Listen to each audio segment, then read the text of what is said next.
నా పేరు కృష్ణారెడ్డి, వయస్సు 67 ఇయర్స్. నేను మొదటిసారిగా 2017లో ఈ హాస్పిటల్కు దంతాల చెకప్ కొరకు వచ్చినాను. అప్పుడు డాక్టర్స్ ఫస్ట్ టైం మాకు దంత నిర్మాణము, దంతాల రకాలు, దంత సంరక్షణ గురించి బాగా వివరంగా ఎక్స్ప్లెయిన్ చేశారు. నాకు కొన్ని దంతాలకు రంధ్రాలు ఉండడం వల్ల ఒక 3 దంతాలు డాక్టర్ గారు నరేష్ ఫిల్అప్ చేసిండు. మిగతా 4 దంతాలకు క్యావిటీస్ అవసరం ఉన్నదని చెప్పిండు. ప్రాసెస్ చేసిన తర్వాత మళ్ళీ క్యావిటీస్ వచ్చిన తర్వాత 4 days తర్వాత క్యావిటీస్ వేసిండు. ఇప్పటి వరకు కూడా అవి చాలా కఠినంగా అంటే సంరక్షణగానే ఉన్నాయి. ఎవ్రీ ఇయర్ మేము జనరల్ చెకప్ కొరకు వస్తుంటాం. ఒక 2 years బ్యాక్ 2021లో నాకు ఈ చిగుళ్ళు బాగా వాస్తే ఎందుకని తెలియక ఇదే హాస్పిటల్కి వస్తే డాక్టర్ మాధురి రెడ్డి అని చెకప్ చేసింది. చీమ్ గారుతుంటే బాగా ఎక్స్ప్లెయిన్ చేసింది అది ఇన్ఫెక్షన్ అని. తర్వాత లేజర్ ట్రీట్మెంట్ అంటే జనరల్గా మేము వేరే హాస్పిటల్లో కూడా తిరిగినాం కానీ ఈ లేజర్ ట్రీట్మెంట్ అనేది వినలేదు. మామూలుగా సర్జికల్గా చేసి కుట్లేసి పంపించి మళ్ళీ కుట్లిపుతారు. కానీ ఇక్కడ చాలా బెస్ట్ అండ్ వెరీ ఎక్సలెంట్ అనిపించింది నాకు ఈ లేజర్ ట్రీట్మెంటు.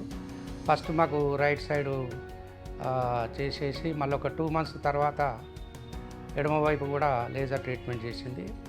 అంటే జనరల్గా కూడా మాకు కొన్ని అడ్వైజ్ చేశారు, అంటే నైట్ భోజనం తర్వాత బ్రష్ చేసుకోవడం మంచిదని.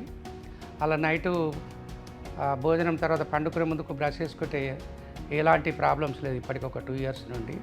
అంటే జనరల్గా వాళ్ళు అడ్వైజ్ చేసిందంటే ఇయర్లీ ట్వైస్ వీలైతే అట్లీస్ట్ వన్స్ మనము దంతాల చెకప్ చేయించుకున్నట్లయితే జీవితంలో ఎలాంటి ప్రాబ్లమ్స్ రావు. అంటే ఈ పండ్లది ఒక పండ్ల వరకే కాదు, పండ్ల వాటిలో ఉన్నటువంటి బ్యాక్టీరియా కానీ ఇతర మైక్రో ఆర్గానిజమ్స్ వల్ల వేరే ప్రాబ్లమ్స్ కూడా వచ్చే అవకాశాలు ఉంటాయి ముందు. అందుకే మనకు దంత సంరక్షణ ఉన్నట్లయితే శరీరంలో ఇంకా ఎంతో మనకు ఆరోగ్యకరంగా ఉండే అవకాశాలు ఎక్కువగా ఉంటాయి. ఎప్పుడైతే ఈ దంతాలు ఏదైనా క్షీణించడం కానీ ఇన్ఫెక్షన్లు వచ్చినట్లయితే దానివల్ల మనకు జీర్ణ వ్యవస్థ కూడా ఎఫెక్ట్ అయ్యి శరీరంలో వేరే వ్యాధులు వచ్చే అవకాశాలు ఎక్కువ ఉంటాయి. ఎందుకంటే ఈ దంతాల్లో ఉన్నటువంటి జెర్మ్ సెల్స్ మనం తీసుకునే ఆహారం ద్వారా ఇది ఆహార వాహిక ద్వారా జీర్ణాశయంలోకి పోయి వేరే ప్రాబ్లమ్స్ వచ్చే అవకాశం కూడా ఉంటుంది. అందుకని మన నోరు ఎంత శుభ్రతగా ఉంటే, ముఖ్యంగా మన చిగుళ్ళు దంతాలు ఎంత సంరక్షణగా ఉంటే అంత బాగుంటుంది. జనరల్గా పీపుల్ ఏంటంటే ఇది పెద్ద బర్నింగ్ ప్రాబ్లం కాబట్టి చాలా కేర్లెస్గా ఉంటారు.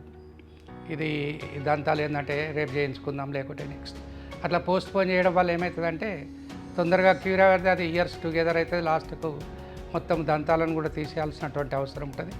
అలా కాకుండా ఏంటంటే ఈ డాక్టర్స్ చెప్పే సలహాలు సూచనలు మనము పాటించినట్టయితే ఎప్పటికీ జీవితాంతము మనకు ఓల్డ్ ఏజ్లో కూడా ఎలాంటి ప్రాబ్లమ్స్ రాకుండా జీవించవచ్చు. నేనే కాకుండా మా కుటుంబ సభ్యులు, మా ఫ్రెండ్స్, నాకు తెలిసినటువంటి మిత్రులందరికీ కూడా ఈ హాస్పిటల్లో బెస్ట్ సర్వీసెస్ ఉన్నాయని నేను సజెస్ట్ చేస్తున్నా. చాలామంది కూడా మంచి పేరుతో ఈ హాస్పిటల్ రన్ అవుతుంది.